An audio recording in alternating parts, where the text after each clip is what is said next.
A pleasure to meet all at last, and welcome once again to HJN Super Graphics. For this particular piece, it might as well be time for us to take a quick look at a certain Deluxe remake. Yeah, this is in fact going to be all about a certain series that unfortunately had gone off the rails because of a number of complications that went down with Capcom, as well as some of their own developers' studios having closed down. Because by the end of the 2010s, the supposed chance for a fifth game revolving around the Dead Rising series had never come through. And it's all because a couple of things went wrong, especially after the release of Dead Rising 4, which came out in 2016, along with an upgraded version in 2017. But you know what? A good quick look at the whole franchise itself does give us that with the 4 games that we currently have, the story itself that's unfolded is rather interesting, diverse, and quite a big contender on the basis of both conspiracy, extortion, as well as terrorist plotting, that is all made as a supreme case, a scoop if you will, for one heck of a photojournalist named Frank West. He first started out in the state of Colorado, going through a shopping mall and documenting a good amount of problems. The main thing that was in hand was a zombie apocalypse. The whole thing was under investigation by the local Department of Homeland Security. 2 members of the force, known as Jesse and Brad, were apparently after a guy named Carlito. He supposedly was behind the outbreak itself, supposedly as retaliation. Well, I feel like the less said the better. But in the case of Dead Rising Deluxe Remaster, well, what it is essentially not just any remake of a well-known game based on a well-known franchise that we've had for years now. A franchise that, unlike other zombie games, was more or less based off of high body count. Yes, it was based on quite literal zombie genocide. In fact, the games themselves are rather famous over the years for racking up the bodies. The bottom right corner of the screen will let you know how many you've killed. And I'll tell you what, I can never get enough of all the incredible action that was there. The blood, gore, and violence, the slashing, ripping, and tearing. It might as well be like a real-life variation of Doom. The only difference is that you're taking out zombies, not demons from hell. Although there, of course, was the famous quote by George Romero, "When there's no room in hell, the dead will walk the earth." This is the kind of quote that has lasted for a long, long time, even after his own death. And there was always the slight possibility that maybe, just maybe, it's a possibility that it could indeed happen in real life. And while some cases had brought us to a near close enough point in life, well, it's safe to say, it's a bit hard to imagine exactly how a manifestation of zombie-related metamorphosis occurs. But in reality, it seems rather difficult to pinpoint exactly what could cause it and how it could be caused. Who could come up with something of that sort? Well, I mean, we could go back to the point where Resident Evil 2 remake did in fact allow for a similar sort of concept. How to scientifically create zombies? Well, that's just all for Umbrella's stuff to worry about.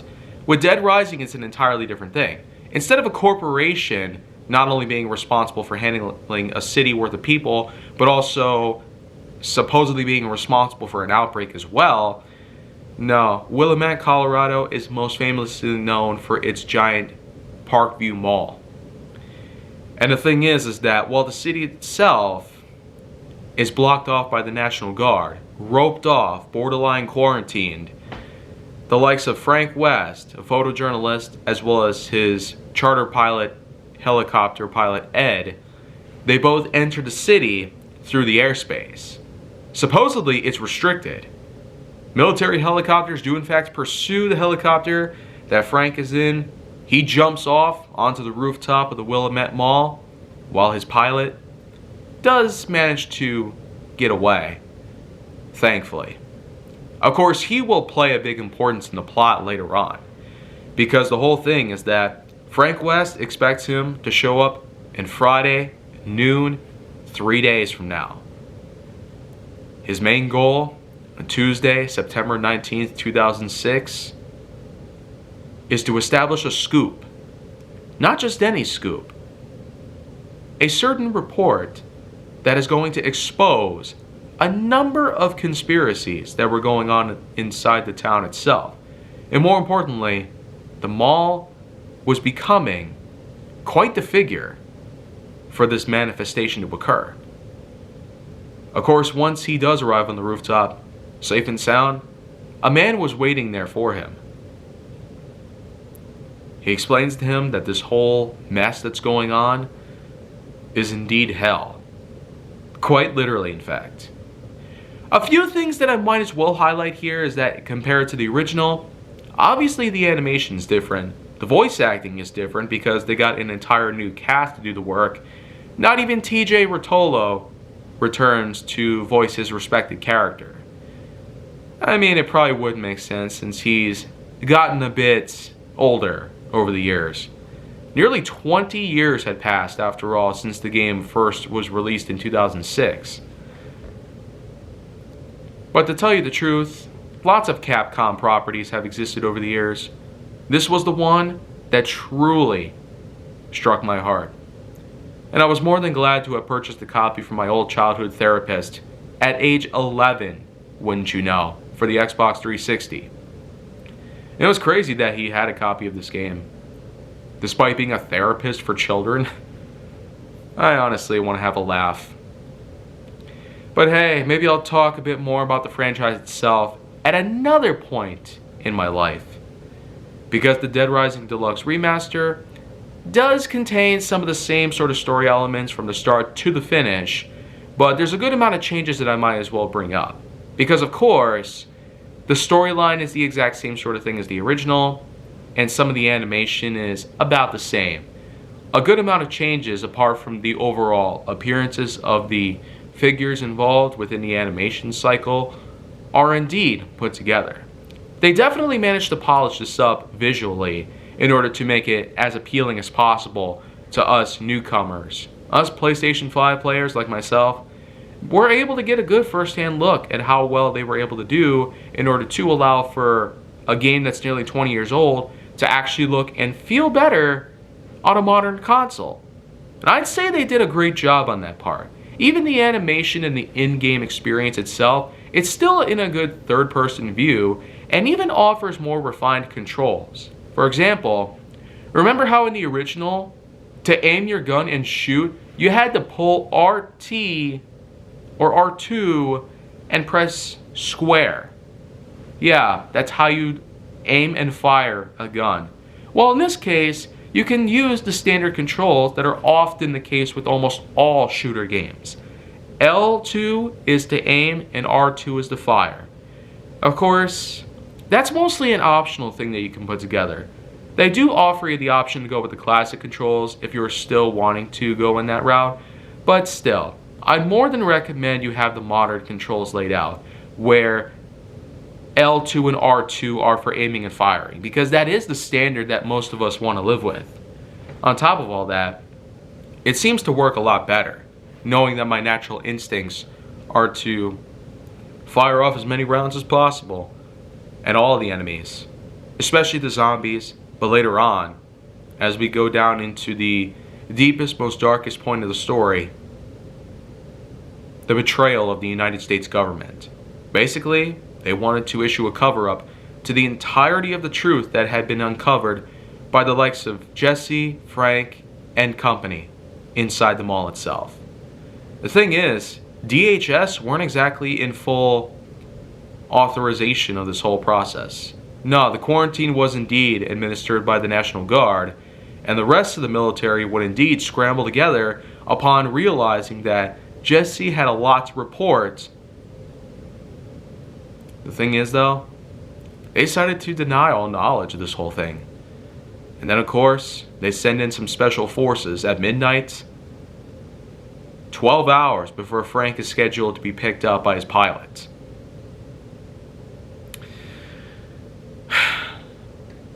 But you know what one big thing about this game is, compared to the original? Obviously, you can still take down the Special Forces soldiers, which are pretty hard to deal with. I mean, in the original, they were hard to deal with because they kept firing at you, stunning you, and preventing you from moving or finding cover. You still kind of have that exact problem to deal with. But hey, whenever you kill one of them, you get to take their machine guns. They're all equipped with 100 bullets.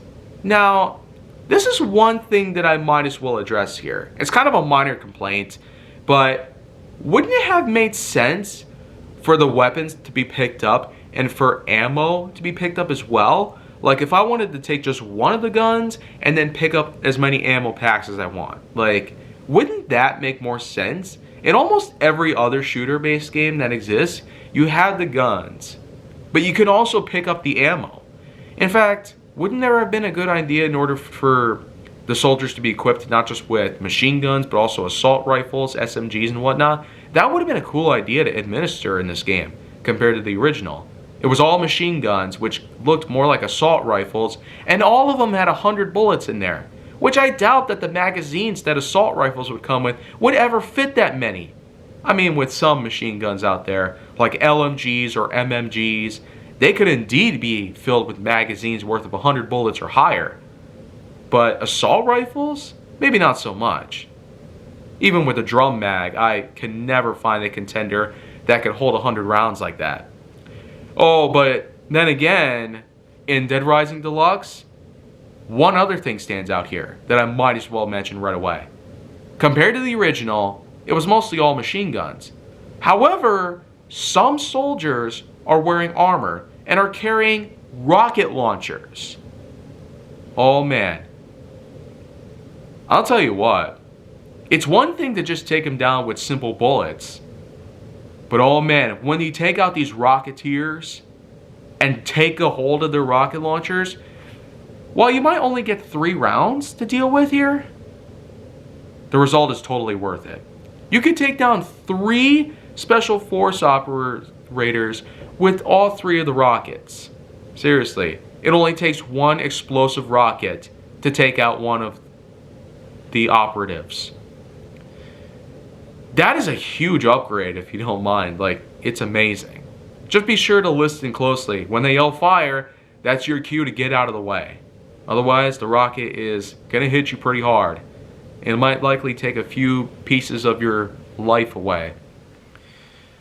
And of course, while there's also a good amount of other things to talk about here, we ought to talk a bit more about the bosses, which the game itself calls psychopaths. Fun fact, this game was how I learned the word psychopath. But the thing is that compared to the original, the deluxe version does have some refined elements to it. Like, for example, you have Adam McIntyre, which now has visible facial hair on him. And I will say that the voice acting, while it does feel different, it's about the same as how the original portrayed him as. And it was quite obvious that the voice actor must have learned about how the original sounded like and how Adam, the character himself, felt. So he must have done a good amount of effort in order to execute the same level of likability from us hardcore fans.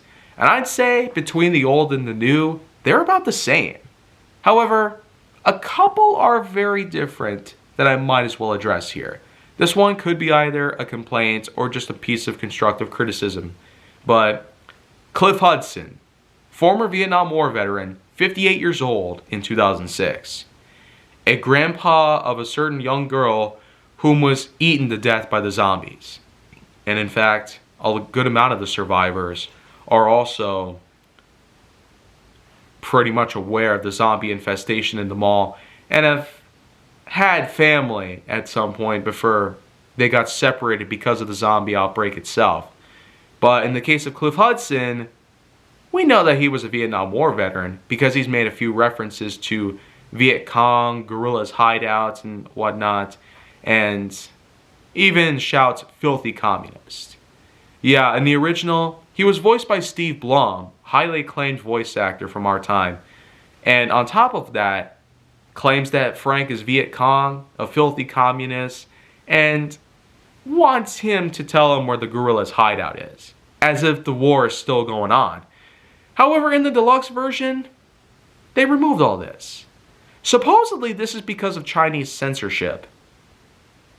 Why the heck would China ever be a part of the production of a game that came out nearly 20 years ago? On top of that, isn't Capcom Japanese? What does China have to do with it? I don't know. It's probably just some sort of thing where they exchange with China, or maybe the game is sent out to China as a special release. Well, couldn't the censorship have just been exclusive to their end, while the rest of us get what we're looking for here? Obviously, this is very minor compared to something else. Larry Xiang. He, of course, was obviously Chinese. And on top of that, he is a butcher whom is obsessed to the point of work that supposedly he's a full-on cannibal, which can be made obvious because of the bloodstains on his clothes, as well as his excessive body weight. However, in the new version, they sort of made him out to look kind of like a pro wrestler with a baseball cap. I mean, I can't say I disapprove of that. They did try to make him look more formidable and intimidating, but he kind of seems to be on a more comedic and humorous end. Like, he's constantly laughing like a cartoon character in this instance, which I don't mind. I mean, if anything, it wants to make the boss sound more funny than intimidating, but why would they need to go in that direction? We obviously don't mind this sort of influence that the original gave us. So what was the need with the change? Don't fix something if it ain't broken. Ugh. I feel like now that I've gotten that out of my system, probably my biggest pro out of all the things that I have to identify is the dialogue itself. I already mentioned that some of the dialogue is in or out and it's kind of hit or miss in some ways.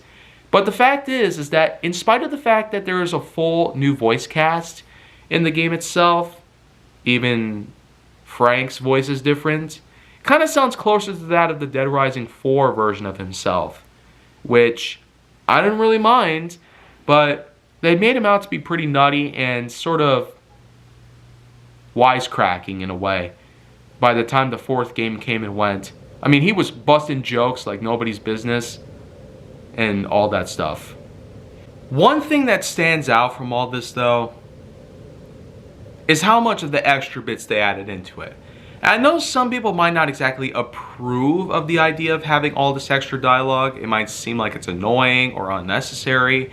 But the truth is that in-game, of course, there's giant text boxes with dialogue from various characters that you encounter in the game. Like there's Kent, for example, whom is also a photojournalist, whom he and Frank basically have a little contest with each other and try to see who does a better job at photography and stuff. But the thing is that in the original, it was all silent, just text. But in the remake, we get dialogue and text. Yeah, actual dialogue that they must have paid the actors a little extra to do. So that it's not just in the cutscenes of the game, but also within the game itself. As in, when you go up to talk to him, he actually says something physically to you, verbally too. And the thing is that everything that is said or done in the first game is also done here in the original remake. So both the original and remake share the same kind of text and dialogue between characters and all that good stuff, yada yada yada. But the remake, of course, just adds in the dialogue from the verbal perspective. So it's not just that you're looking at text boxes and possibly getting distracted. And some people probably would rather not look at text boxes the whole time when they're trying to play a game. It might seem a bit distracting. I mean, with Sophie, for example, who is out in the leisure park area while the convicts are out there shooting us down, obviously when trying to save her, there's that text box that appears. And I can tell you what, a couple of times I've gotten shot and swung at with the bat, or run over by the Humvee. I mean, it was just kind of unnecessary for me to have to read the text and all that just to save her. I guess with the dialogue it does help, so that way it doesn't distract me all too much. But if there's one character in particular whose dialogue actually felt necessary in the plot, it'd probably be the janitor of the mall, Otis Washington. Yeah, this old man is the guy whom you contact with on the radio every now and then. He reports some findings on the monitors in the security room alongside Jesse and Brad. And he also is responsible for queuing you in various other ways. I mean, you got multiple characters guiding you throughout the entire journey of yours. The 3-day race against time to find out what caused the zombie outbreak and who was behind all this. Obviously, we know that in the story, it was a combination of Carlito Keys as well as his sister Isabella. They supposedly caused this outbreak as a retaliation for what happened in the Santa Cabeza region, which of course was flooded by the American government. And there of course was an old man known as Dr. Barnaby, whom supposedly ran experiments alongside the Keys family in order to create some sort of parasite. A parasite that would essentially allow for the growth of extra cows, livestock. Supposedly, I guess you could say it was a moral message implementing that Americans have eaten so much meat that supposedly there was the risk of using genetic engineering and cloning technology as a means to create more cattle and keep up with the volume / demand that was at hand.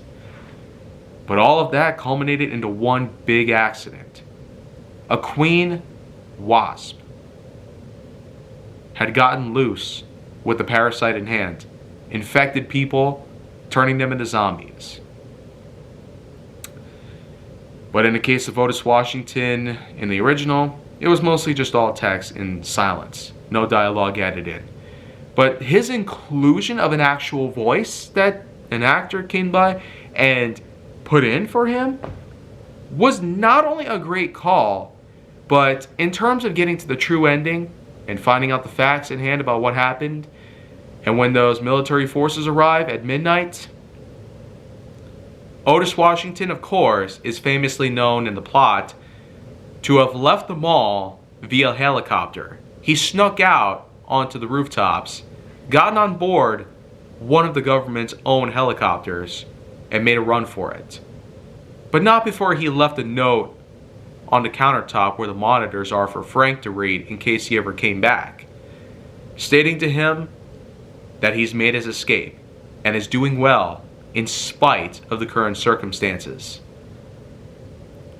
and that he and Frank should cross paths and even have a drink together should they ever meet up again.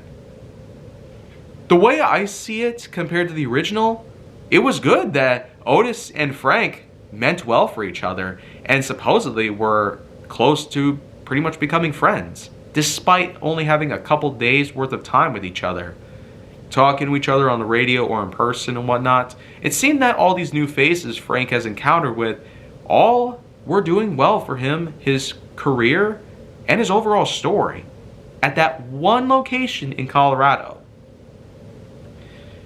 But reading the notes, not just from the text box, but also hearing it directly from Otis's own perspective, especially at the very end, it felt heartwarming. Like, it just made my heart feel more and more warm to the touch than ever before. It's not every day where a remake supposedly can do so much better than what the original had to offer. But keep in mind that Capcom wasn't necessarily very flexible, despite being a rather big video game company. They were well known for such franchises like Street Fighter, Resident Evil, Mega Man, and various other things here and there. With their introduction of Dead Rising, though, it brought up a whole new level of video game enjoyers to come along and take a look at what Capcom has had to offer. Because, let's be real, while Resident Evil was technically one of the first to implement pixelated zombies in a modern day setting, as well as introduce some newer video game mechanics which were very different. Not to mention, like Dead Rising, Resident Evil's own storyline, as it's shown so far, has been an amazing ride. I mean, you could see my recent video of Resident Evil 4 Remake. I've had a lot to say on that game in comparison to the other remakes so far.